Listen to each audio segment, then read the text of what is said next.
Et la douche froide de Guy Carlier. Bonjour Guy. Bonjour Guillaume, bonjour Julie, Bonjour à tous. Guy, ce matin vous êtes indigné. Oui, là franchement, c'est dégueulasse. Pardonnez ma grossièreté, mais je ne trouve pas d'autre expression pour qualifier l'acharnement dont Michel Alliot-Marie est l'objet. Voilà maintenant qu'on s'en prend à ses parents, Bernard et René, à qui l'on reproche d'avoir racheté une société à un proche du président Ben Ali.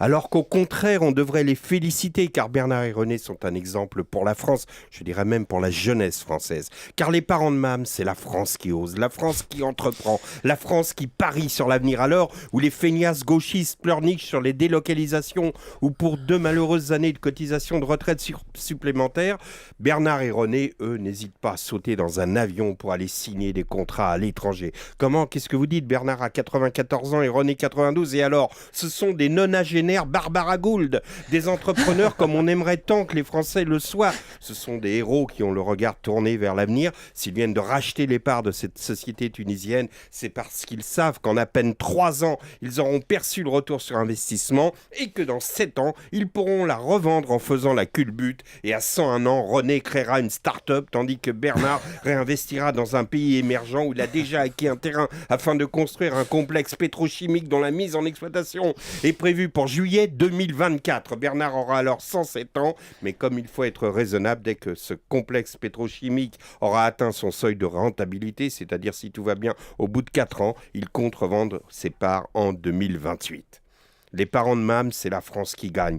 Ils veulent quoi au canard enchaîné? Ils auraient préféré que Bernard et René passent leur journée dans le salon d'un pavillon en meulière avec un chat assoupi sur le coussin d'un canapé en regardant France 3, qu'ils déjeunent devant Midi en France à Clermont-Ferrand avec leur envoyé sous une tente transparente qui salue son nombreux public constitué de 3 inactifs sous la pluie, le nez collé au plastique, puis qu'ils enchaînent avec les après-midi gériatriques de France 3, des chiffres et des lettres, puis question pour un champion en buvant des infusions tilleulement de la tisanière, tandis que sur la table en merisier traînerait Télé 7 jours ouvert à la page des mots fléchés à côté d'une gomme et d'un crayon à papier. Non, Bernard et René ne seront jamais comme ça. Pour eux, Derrick n'est pas un feuilleton teuton, verdâtre et interminable, mais un puits dans le désert tunisien où ils viennent d'acheter un terrain et d'où jaillira bientôt du pétrole sous les cris de joie d'ouvriers jetant leur casque en l'air. Lui, Bernard, oui, car il s'appelle Bernard, comme Tapi. Sauf que Tapi est fatigué, il n'a plus la niaque. Il teint ses cheveux gris avec un régécolor roux, alors que Bernard, lui, n'a pas un seul cheveu blanc. Chaque jour, dans la salle de gym du Miramar Djerba Palace, il effectue des séries de 20 pompes sur une seule main. Puis après quelques longueurs de piscine, il enfile son Armani en soie sauvage, avec ses mocassins Weston et ses Ray-Ban. C'est bien simple, il ressemble à SAS.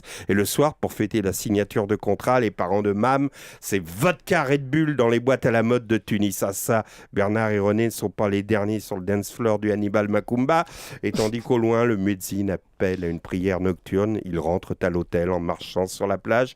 Bernard, le nœud papillon défait, porte nonchalamment sa veste Armani sur son épaule en la tenant d'un doigt, en fredonnant du Black Eyed Peas, puis pour faire rire René, à l'âge où tant d'autres ont des problèmes de prostate, Bernard écrit son prénom en faisant pipi sur le sable, puis arrive à l'hôtel, le concierge du Miramar Djerba Palace, en les voyant enlacés, leur fait un clin d'œil complice, et dans l'ascenseur, René s'accroche au cou de Bernard en l'embrassant langoureusement, en repliant l'une de ses chevilles comme le font les femmes amoureuses. Le reste leur appartient, alors ce matin, spécialement pour eux et pour tous les nonagénaires de France, voici l'hymne des parents de ministres qui ne se moquent absolument pas du monde.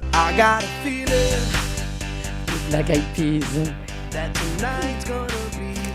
Merci beaucoup la douche froide. Merci Guy. Ouais, et le c'est un fameux roman Bernard. photo ce C'est un matin. roman photo, Oui. exactement. La Nous deux. superbe plume de notre ami Guy.